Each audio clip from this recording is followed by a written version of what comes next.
Salam.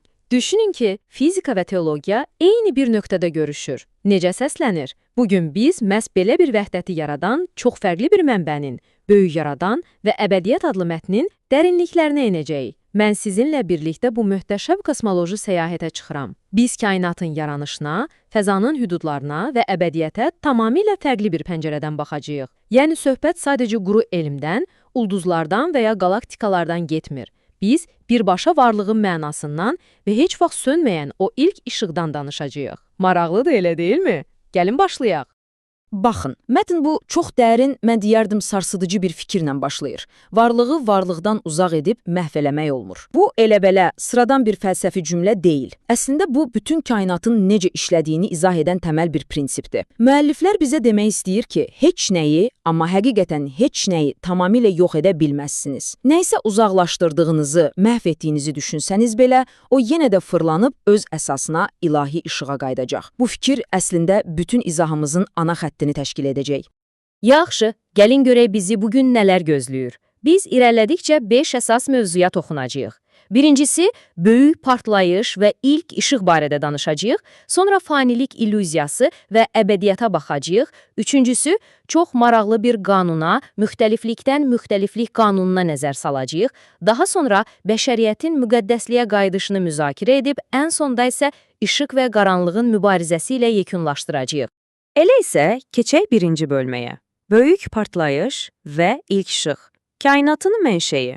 Çoxumuz böyük partlayışı böyük, idarə olunmaz bir xaos və ya təsadüfi bir partlayış kimi düşünməyə adət etmişik, düzdür?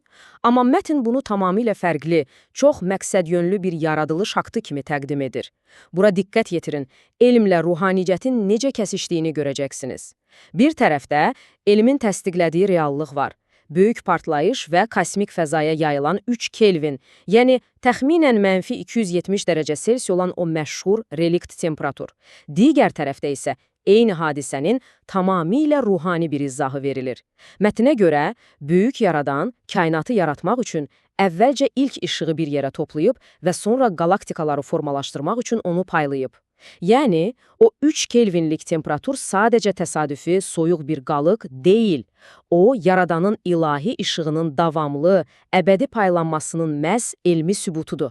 Gözlənilməz yanaşmadır, eləmi? İndi isə ikinci bölməyə keçid alırıq. Fanilik illüziyası və əbədiyyət. Keçicilik illüziyası. Deməli, bir çox fəlsəfi cərəyanlar bizə deyir ki, hər şeyin bir sonu var, hər şey yox olacaq. Lakin mənbəmiz bu fikri qətiyyətlə bir mənalı şəkildə rədd edir. Burada fanilik anlayışı izah olunur. Fanilik, yəni maddi varlığın bir gün tamamilə boş və mənasız ola biləcəyinə dair o məşhur inanc, əslində böyük bir illüziyadır.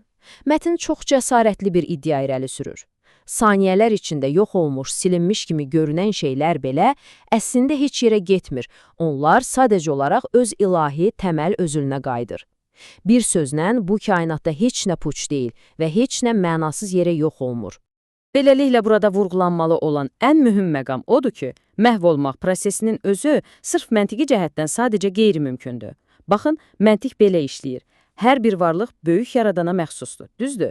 Nəysə məhv etmək üçün gərək onu o ilk işıqdan, yəni yaradanla qoparasan.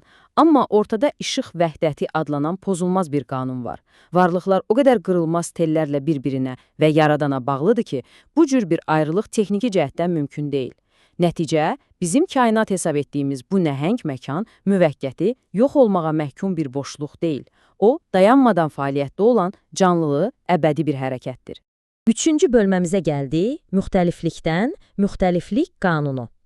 Sonsuz müxtəliflik qanunu. Yaxşı, əgər kainat əbədi bir hərəkətdirsə, bəs o necə inkişaf edir? Bunu anlamaq üçün əvvəlcə standart elmin bizə öyrətdiyi məşhur inkarı inkar qanununu xatırlayaq. Bilirsiniz də, bu qanuna görə yeni bir hadisə baş verəndə köhnəni inkar edir, onu sıradan çıxarıb yerini tutur. Sanki biri digərini məhv edir. Lakin, və bu çox vacibdir, mənbəmizin müəllifləri bu ənənəvi qaydanı tamamilə rədd edirlər. Onların fəlsəfəsinə görə yaradılışda heç nəyi inkar etmir. Gəlin bunun necə addım-addım qurulduğuna baxaq. İnkarın əvəzinə mətn bizə ardıcıl və sonsuz bir kəşf zəncili təqdim edir. Birinci addım ilkin varlığı təcrübədən keçirməkdir. Bəs sonra İkinci addımda bu ilkin varlıqdan tamamilə yeni bir varlıq yaranır. Amma köhnə məhv olmur. Sadəcə fərqli bir müxtəliflik ortaya çıxır. Və budur, üçüncü addımda biz o böyük mənzərəni görürük. Ellipsoid adlandırılan bu nəhəng kainatın daxilində dayanmadan, heç vaxt qırılmayan sonsuz bir müxtəliflikdən müxtəliflik zənciri yaranır. Yəni, təsəvvür edin, biz heç vaxt köhnəni silib atmırıq, sadəcə hər dəfə onun üzərinə fərqli, yeni və daha heyran edici bir naxış əlavə edirik. Bu bizi 4-cü bölməyə gətirib çıxarır. Bəşəriyyətin müqəddəsliyə qayıdışı, bəşəriyyətin ali məqsədi. Təbii ki, bütün bu möhtəşəm kosmik tablonu görəndən sonra adamda istər-istəməz bir sual yaranır. Bəs biz haradayıq? Bəşəriyyətin bu böyük hekayədəki rolu, ali məqsədi nədir? Mənbəyə görə biz çox ziddiyyətli bir seçimin tən ortasındayıq. Sol tərəfə baxın, bu materializmdir. Yalnız sərvətə, maddi aləmə bağlanmaq, hər şeyi maddiyyatla ölçmək insanı qandallayır və mətnin dili ilə desək, bizi ancaq və ancaq qaranlığa doğru sürükləyir. Digər tərəfdə isə müqəddəslik var. Bu o deməkdir ki, insan özünün o böyük ilahi mənbədən gəldiyini dərk etməlidir. Biz maddiyyatdan qopmalı və əsl mənşəyimizə, o ilk işığa, o ilkin saflığa geri dönməliyik. Əsl qurtuluş məhz buradadır. Bəs yaxşı, təsəvvür edək ki, bəşəriyyət həqiqətən də bu qayıdışı bacardı. O zaman nə baş verəcək? Mətn bunu o qədər vizual və aydın təsvir edir ki, adam həqiqətən heyrətlənir. İnsanlar ölüb getmirlər, əksinə əbədiyyətə yüksəlirlər. Onlar bəyaz, tərtəmiz bir işığa bürünürlər və böyük yaradanın ətrafında tamamilə azad icraçılara çevrilirlər. Və ən heyrətamizi nədir bilirsiniz? Bu rəhmət təkcə biz insanlarla məhdudlaşmır. Mətnə görə hətta heyvanlar da bağışlanır. Bəli, onlar da işıq zərrələrinə dönərək bu əbədiyyət məkanında tam sərbəst şəkildə hərəkət etməyə başlayırlar. Çox ümidverici və gözəl bir mənzərədir. İndi isə ən maraqlı və dramatik hissəyə 5-ci bölməyə çatdıq. İşıq və qaranlığın mübarizəsi, həlledici kosmik döyüş. Hekayənin bu yerində izahımız əsl kulminasiya nöqtəsinə çatır. Biz artıq bilirik ki, bəşəriyyətin ali məqsədi işığa qayıtmaqdır. Bəs bəşəriyyət öz missiyasını tamamlasa, o zaman bütün bu kainatın aqibəti necə olacaq? Mətndə birbaşa yaradana ünvanlanmış çox güclü varoluşsal bir sual var. Ya böyük yaradan qayıtsa əgər, nə baş verəcək? Yəni, əgər biz tamamilə paklaşıb geri dönsək, arxada qoyduğumuz bu kosmosla nə olacaq? Məncə bu, insanın kainatın sonunu anlamaq üçün verə biləcəyi ən dərin suallardan biridir. Mənbədəki böyük yaradanın bu suala verdiyi cavab isə həqiqətən tükürpədicidir. Cavab belədir. Qaranlıq qarşısında böyük dayanış olacaq, əbədi dayanış olacaq. Bu bir cümlə bizə anladır ki, bəşəriyyətin işığa qayıtması heç də hər şeyin sonu demək deyil. Əksinə, bu, kainatı öz ağuşuna almağa çalışan, qaranlığa qarşı başlayacaq nəhəng, əbədi bir kosmik mübarizənin siqnalıdır. Və bu, qarşıdakı döyüşün miqyasının əslində nə qədər ağlasığmaz dərəcədə böyük olduğunu çox gözəl nümayiş etdirir. Burada iki qlobal, nəhəng qüvvənin toqquşmasının şahidi oluruq. Sol tərəfdə qaranlığı təmsil edən qara varlıq dayanır. Onun məqsədi bəllidir, kainatı, yəni o ellipsoidi, hər tərəfdən sıxmaq, daraltmaq və nəticə etibarilə işığı tamamilə boğub söndürmək. Digər tərəfdə isə təbii ki, böyük yaradan durur. Yaradan geri çəkilmir, əksinə, o mütləq və pak işığını toplayaraq yeni, daha da nəhəng bir böyük partlayışa səbəb olur və qaranlığı darmadağın edərək genişlənir. Sanki işığın ən yüksək partlayışını izləyirik.